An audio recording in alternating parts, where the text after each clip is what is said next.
McMaster faculty broadly need to get more engaged in the teaching and learning community for their own benefit, but for the benefit of others, and for the reasons I just gave in some ways. An experienced teacher should be able to mentor a young teacher, a new teacher. And not only on the teaching side, but the research side as well. Like, how did you do it? How did you make it? And what did you do? So the more you can get the older professors, the more experienced ones involved, the better.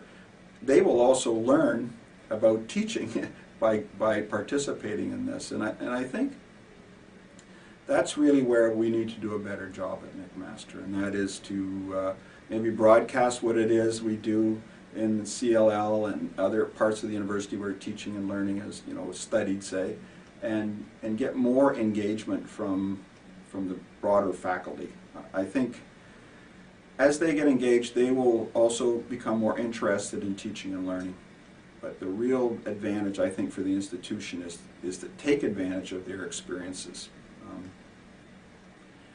I think also, and this was also mentioned in the paper I mentioned by our president, Patrick Dean, and that is that we've been in this model of teacher-centered teaching and learning for forever, basically. I teach, you learn kind of thing. I know everything, I'm trying to shovel it into you.